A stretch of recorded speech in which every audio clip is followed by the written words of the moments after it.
முருகன் வந்து சேவலாகப்பட்டதை அதாவது பொடியா கொண்டார் அப்படின்னா சேவல் வந்து கொக்கர கோனு கூகுதான் அர்த்தம் எழுதுறீங்களா? கொக்குங்கிற மாமரமா நின்னவன் சூரபதுமன், அதனாலதான் கொக்கு அறக்கோங்கிற பெருமை கொண்டவன் அப்படிங்கிற காரணத்தினால கொக்கர கோனு கூகுறது. அதே நேரத்துல முருகனுக்கு வந்து அரோகரா அப்படின்னு சொல்றமே, அதனுடைய அர்த்தம் தெரியுமா? தெரியுமாங்கிறேன். அரோன்னா மயில், கரோன்னா சேவல், மயிலுக்கும் சேவலுக்கும் உறுதுணையா இருப்பவனேங்கிறதுனால அரோகரா அப்படிங்கறத இன்னைக்கு நம்ம சொல்லிக்கிட்டு இருக்கோம். அப்படி இவ்வளவு வேணாலும் சொல்லிக்கிட்டு இருக்கலாம். இருந்தாலும் உங்களை பார்த்தா எனக்கு எப்படி தெரியும் தெரியுமா? வாழ்க்கையில விட்டு கொடுத்து போகணும்ல. விட்டு கொடுத்துதான் எங்கெல்லாம் முட்டையிட்டேன், எங்கெல்லாம் முட்டையிட்டேன்,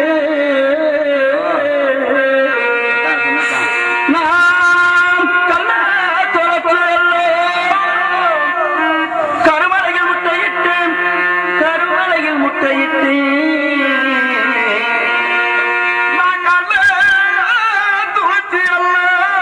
கருமலையில் முட்டையிட்டேன்,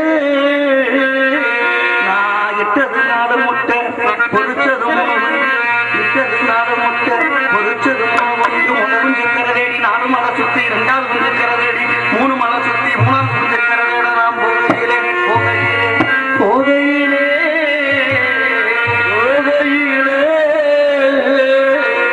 இதை பார்த்த ஒரு வேடன் தண்ணிக்குள்ள வலை விதைக்க, அந்த வலைக்குள்ள நான் என் காது 2 தண்ணிக்குள்ள எனக்கு 2 மாரடிக்க, வலைக்குள்ள நான் என் காது 2 தண்ணிக்குள்ள எனக்கு 2 மாரடிக்க, நான் ஆறா பெருகி ஆன குளிப்பாட்ட குளமும் பெருகி, குதிரை குளிப்பாட்ட பள்ளம் பெருகி, பன்னி குளிப்பாட்ட களமும் பெருகி, அந்த கழுத குளிப்பாட்ட குளிப்பாட்ட குளிப்பாட்ட குளிப்பாட்டு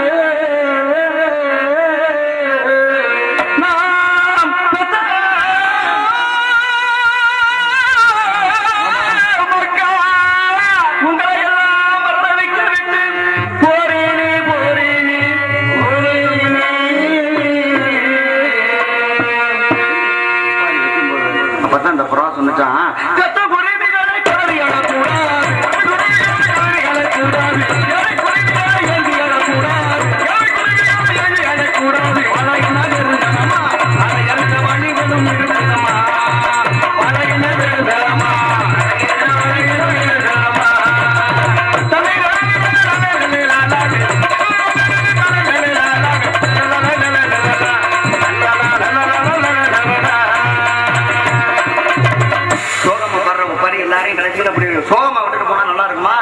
எத்தனையோ இந்த கதையை சொல்லியிருக்கேன், எல்லாரும் சொன்னாத்தான் இந்த கதைக்கு நல்லா இருக்கும். இது சோகமா வர்ற உட்காரிங்க, திருப்பா வர்ற உட்காரி என்னன்னு தெரியுமா? அக்கா தங்கச்சி 2 பேரும் திருட்டு பொம்பளை இருந்திருக்கிறாங்க. கேதக்கார வீட்டுக்கு ஒப்பாரி வைக்க போயிருக்காங்க. நம்மளை சிரிக்க வச்சு போடுறாங்க. கேதக்கார வீட்டுக்கு ஒப்பாரி வைக்க போனோம்னா தங்கச்சிக்காரிக்கு தங்கச்சிக்காரிக்கு நடக்கிற பாவக்காய பார்த்து போறாங்க. பள்ளி நீ நேரம் வாமா. இல்ல நேரம் நின்னாதான் சாமிக்கு மறக்காம கதையாக வரும். இல்ல அப்படி எல்லாம் இல்ல. அப்ப அக்காக்காரி இந்த தங்கச்சிக்காரிக்கு திருட்டு புத்தி அங்க வந்துருக்கு. இவன் எதுக்கு போனா? அங்கிட்டு அங்கிட்டு. இவன் எதுக்கு போனா? திருட்டு முட்டை. இல்ல கதையில கதையில திருட்டு புத்தி வந்த உடனே இவ போயிருக்கிறது கேதத்துக்கு. பந்தல்ல கிடக்குற பாவக்காய பார்த்துட்டு திருட்டு புத்தி வந்திருக்கு. உடனே அக்காக்காரி கிட்ட சொன்னா நான் உப்பாரி வைக்கிற மாதிரி எப்படி அடி பந்தலிலே பாவக்கா அக்கா பந்தல். இவ எதுக்கு போனா? கேதத்துக்கு போனாலா திருட போனாலா? அக்காக்காரிட்ட அப்படியே சொல்றா உப்பாரி வைக்கிற மாதிரி அடி பந்தலிலே பாவக்கா பந்தலிலே பாவக்கா அக்கா பந்தலிலே பாவக்கா. உடனே அக்காக்காரி அவளை விட அவ எப்படியாது அவ உடனே உட்காந்து வைக்கிற மாதிரி சொன்னாலாம் அடியத நம்ம போகையில பார்த்துக்குவோம் போகையில பார்த்துக்குவோம் போகையில பார்த்துக்குவோம்.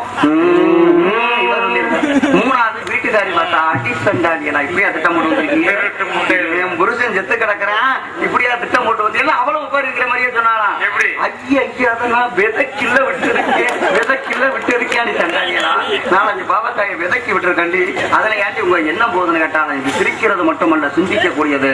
பந்தலிலே பாவக்காய் நான் செய்யக்கூடிய பாவம் பூரா காய்காயா காய்ச்சி தொங்குதடின்னு ஒருத்தி சொன்னா. அடுத்தவ என்ன சொன்னா அதை போகையில பார்த்துக்குவோம் எந்த பாவம் நம்மள என்ன செஞ்சிரும்னு அடுத்தவ சொன்னா. 3வது வீட்டுக்காரி என்ன சொன்னா அதை விதைக்கில்ல விட்டுருக்கு அந்த பாவம் ஒண்ணு மட்டும் அல்லடி விதைக்கி விட்டு வாழையடி வாழையா உன் பரம்பரையே அழிச்சிட முடியும் 3வது வீட்டுக்காரி சொன்னாலாம். இதுக்கு பேரும் சோகமா புருஷன் மேல உண்டான கேரளத்துக்கு போனவளுக்கு கதை. இன்னொருத்தி உட்காரி வச்சிருக்கா. எப்படி புருஷங்காரன் செத்து போயிட்டான். செத்து போன உடனே அப்படி விசிறிக்கிட்டே ஒப்பாரி வச்சு அழுதுகிட்டு வந்திருக்கான். சரி. உடனே அப்பதான் ஊர்க்காரவங்க எல்லாம் பார்த்தாங்க, இந்த மாதிரி பத்தினியை பார்த்ததே கிடையாது. புருஷன் செத்து போய் கூட அவன் மேல வேர்க்க கூடாதுன்னு விசிறிக்கிட்டே இருக்காங்க, நீ வீட்டுக்கு வாமான்னு கூப்பிட்டுருக்காங்க. சரி. அப்பதான் அவன் சொன்னானா, அட போங்கடா போங்கடா புக்கத்தவங்க எல்லாம் நான் ஏன் விசிறேன்னு தெரியுமான்னு கேட்டானா. என்னம்மா காரணம்னு சொல்லும் போது அப்பதான் புருஷன்காரன் சொல்லிவிட்டே செத்தானா, அடிக்கே சாகுறதே உன்னால தாண்டி சாகுறேன், நான் செத்து முடிச்ச உடனே உயிர் புரிஞ்ச உடனே என் குணத்து மேல ஈரம் காயிற வரைக்குமாவது வேற எவனையும் பார்க்காம இருடின்னு சொல்லி பிடிச்சு வச்சிருக்காண்டா. அந்த ஈரம் காயணும்டா, அடுத்தவனை பாக்குறதுக்கு வேலை இருக்கடான்னு வச்சிருக்கேன். கதைக்கு கதையும் தத்துவத்துக்கு தத்துவமும் புராணத்துக்கு புராணம். முருகன் வரையில மட்டும் யாரும் எந்திரிக்காதே, தயவு செஞ்சு இன்னைக்கு மட்டும் அமர்ந்துருங்க. இந்த முடிஞ்ச உடனே கூட கொஞ்சம் எந்திரிச்சு போகலாம். ஏன்னா முருகன் வரையில அந்த காட்சியை பார்க்கணும். முருகனை சந்திச்சு சுருக்கமா தான் நாங்க முடிச்சிருவோம், ரொம்ப சொல்ல மாட்டோம். இதுக்கு மட்டும் இன்னைக்கு நீங்க இருக்கணும்னு கொஞ்சம் தாழ்வான பணிவான வணக்கத்தோட தெரிவிச்சுக்கிறேன். அதனாலதான் முருகனுக்கும் வள்ளிக்கும் திருமணம் முடித்த கண்ணால் கண்டு மகிழ்வேன். இது சத்தியம் சத்தியம் சத்தியம். இது போல அமைதியாக இருந்து ரசிக்கக்கூடிய வட்டாரத்துல இன்னொரு தரம் உங்களை சந்திக்க இருக்கேன். பத்தியம் வள்ளி